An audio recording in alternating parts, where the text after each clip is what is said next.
Let's move on to mistake number 2. Guessing at solutions instead of testing for your specific constraint. I teach this day in and day out to all our 1,000 health professionals because this is so critical. This is like trying to boost your car's performance by adding premium gas while having no idea what's actually wrong under the hood. Most people try to solve energy and performance problems by guessing, throwing supplements down your throat, throwing stimulants down your throat, trying different lifestyle changes, trying a cold plunge, trying the sauna, trying deep breathing, box breathing, who knows what, and seeing what sticks. This is what I call the shotgun method. This approach, bottom line, wastes time and money on solutions that might work for someone else, but don't address your specific constraints. It creates frustration because you're following advice that worked for other people, but doesn't target what's actually sabotaging your performance. When you try to fix performance issues by guessing instead of testing, you're like someone trying to solve a complex equation by randomly plugging in numbers.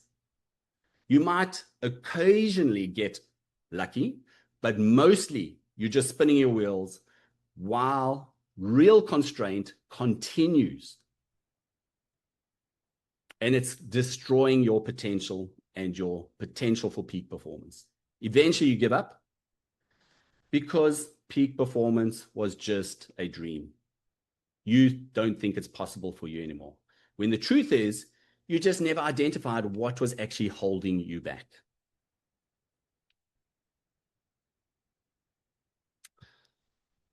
So this is again just reiterating that conventional blood references are calculated using 95% of tested populations, including many with subclinical dysfunction, and represent not diseased rather than optimal health. Whereas optimal performance uses tighter ranges, and I'm going to show you those ranges and what it looks like and how we use specific software to identify that.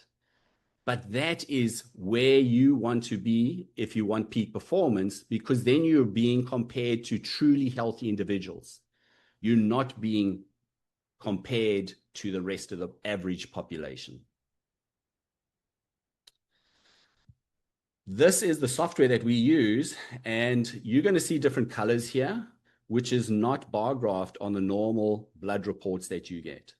What we're seeing here is just a plain glucose analysis. Every one of you have done this, where you got triglycerides, you got glucose, you got HbA1c, you got insulin.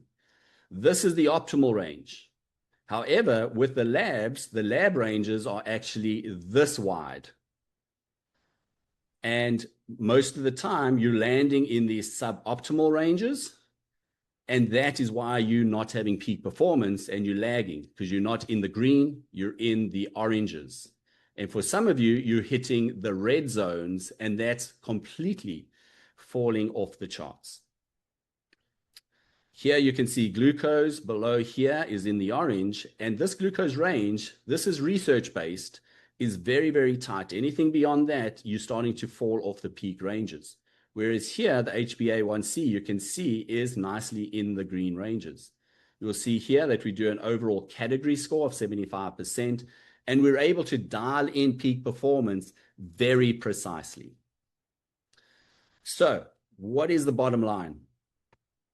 The bottom line is what you need instead is to restore your natural cellular energy production.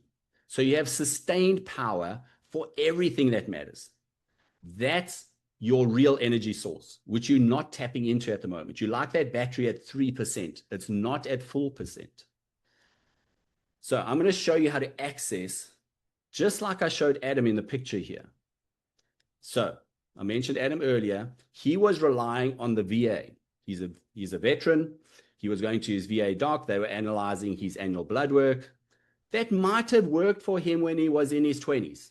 And he was an extraordinary athlete. He's a business owner. He demands a high level of himself. But in his 60s, it's a different ballgame. And what he needs is not VA blood work analysis. He needs to be able to crush it at a different level for business and sports. So he can be on the podium like we have him on here after working with him for several years.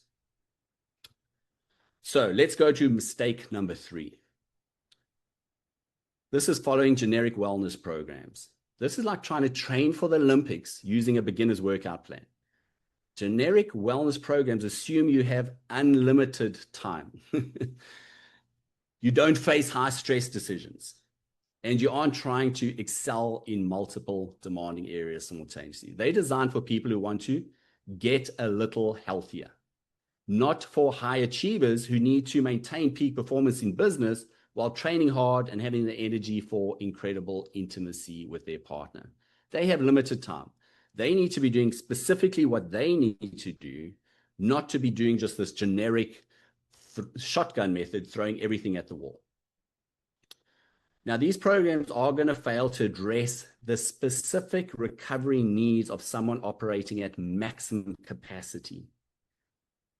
Ignoring these unique nutritional demands of high stress performance can completely miss things like hormonal optimization that's required in business, athletics, and intimate relationships. I'm just giving you one example there.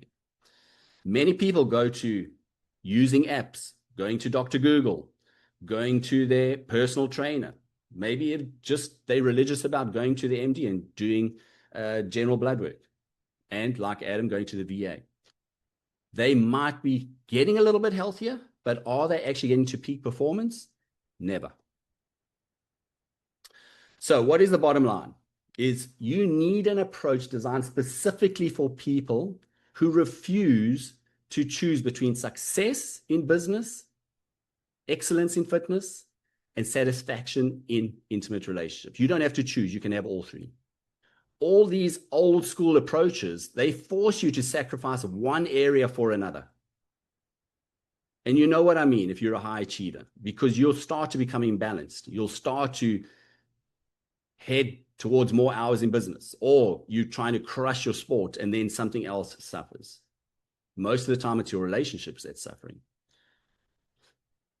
So how would that been when I worked with Francois Pena? If I gave him a generic program compared to the limited time that he had in preparing his whole team before the World Cup, if he used a generic program, what would the outcome be? Probably very different to winning the World Cup. And we had a very short space of time to work with him as well. So let me introduce you to the system. Now that we've gone through the mistakes, the principles, let's go through the system. And I call this the Precision Constraint Elimination System, which makes sense. We need to find those constraints. We need to eliminate them. It has 4 parts. We need to look at constraint identification and analysis. Then we're going to do a targeted constraint removal. Then we're going to go through performance optimization protocol. And then it's about integrating it into life.